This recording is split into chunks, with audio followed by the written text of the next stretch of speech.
ছেলে হারা মায়ের ডাক, খুনিরা জেলে যাক, খুনিরা জেলে যাক, ছেলে হারা মায়ের ডাক, ছেলে হারা মায়ের ডাক, খুনিরা জেলে যাক, খুনিরা জেলে যাক। ছেলে হারা মায়ের ডাক। আর কোনো দাবি নাই, সালমান হত্যার বিচার চাই। সালমান হত্যার বিচার। আমরা সালমান শাহ ভক্তরা যদি নীলা চৌধুরী মারাও যান, কেউ যদি এই মামলা না চালায়, আমরা সালমান ভক্তরা ভিক্ষা করে হলেও সালমান শাহর এই মামলা চালিয়ে যাব। একটা মানুষ আজকে আমার কাছ থেকে বিদায় নিয়েছে, কাল চলে যাবে, এরকম ধরনের কোনো উক্তি বা কোনো কার্যকলাপ একটা মানুষের থাকে, বিতৃষ্ণার একটা ভাব থাকে, সেটা আমার চোখে সিমটম ছিল না। সালমান শাহ ভাইয়া ছিলেন একজন মাটির মানুষ। আমি সালমান ভাইকে দৌড়ে গিয়ে ধরার জন্য পড়ে গেছি, দারোয়ান আমাকে পিছিয়ে দৌড়াইছিল। আমাকে সালমান ভাই বসা থেকে উঠে গিয়ে আমাকে জড়ায় ধরে উঠাইয়া আমার পায়ে পর্যন্ত দেখছে আমি ব্যথা পাইছি কিনা, আমি এইভাবে ধরছি।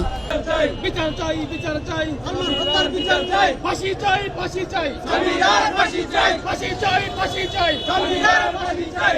সালমান হত্যা মামলার সঠিক ন্যায় বিচার চাই। এতদিন পর্যন্ত আমরা ন্যায় বিচার পাই নাই।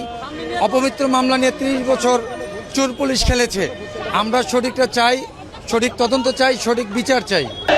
খুনিরা জেলে যাক, ছেলে হারা মায়ের ডাক, ছেলে হারা মায়ের ডাক, খুনিরা জেলে যাক, খুনিরা জেলে যাক, ছেলে হারা মায়ের ডাক, ছেলে হারা মায়ের ডাক, খুনিরা জেলে যাক। আর কোনো দাবি নাই, সালমান হত্যার বিচার চাই। আর কোনো দাবি নাই।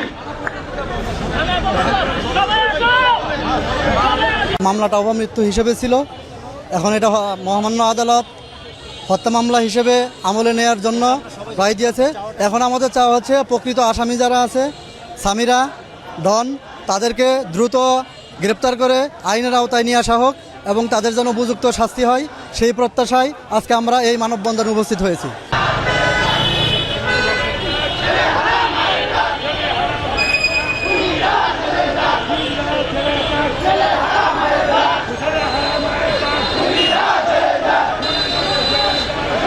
আমরা সালমান শাহ প্রেমীরা এবং সালমান শাহের পরিবারের সদস্যরা বিভিন্নভাবে এই মামলা থেকে হত্যার বিচার পায় নাই।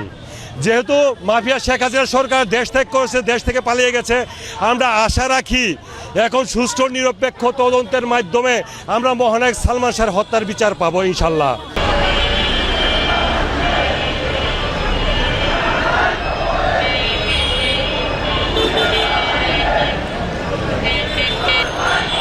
সালমান শাহ ভাইয়া ছিলেন একজন মাটির মানুষ। আমি সালমান ভাইকে দৌড়ে গিয়ে ধরার জন্য পড়ে গেছি, দারোয়ান আমাকে পিছিয়ে দৌড়াইছিল। আমাকে সালমান ভাই বসা থেকে উঠে গিয়ে আমাকে জড়ায় ধরে উঠাইয়া আমার পায়ে পর্যন্ত দেখছে আমি ব্যথা পাইছি কিনা, আমি এইভাবে ধরছি। দারোয়ান যখন ধরছে আমি ঠিক এইভাবে ধরে রাখছি যাতে করে দারোয়ানটা আমাকে না মারতে পারে। দারোয়ানকে এইভাবে বলছে, আপনাকে যদি কেউ ভালোবাসে যদি কাছে আসে, আপনি কি তাকে মারবেন? না, তাহলে আপনি যান, ও তো আমাকে ভালোবাসে, এই জন্য আসছে।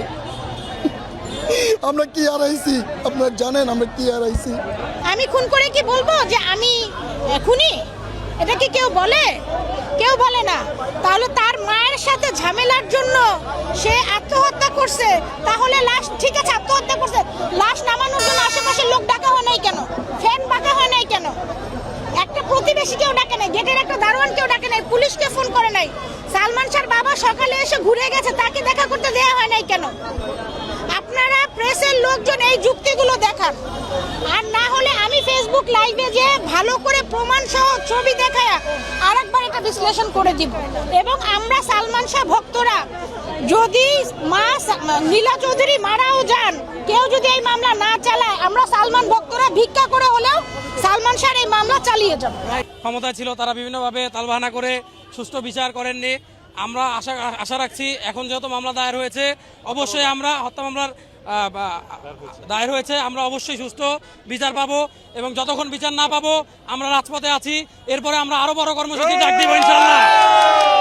আমার বেশি মনে পড়ে যে আমার কাছ থেকে রাত 11টায় গিয়েছে, সর্বশেষ আমার সাথে কথা হয়েছে। পরের দিন আমারই কাজ ছিল, পরের দিন সকালে সে মারা গেছে। এইটা মানে কী করে বোঝাবো, এটা বোঝাবার কোনো নেই।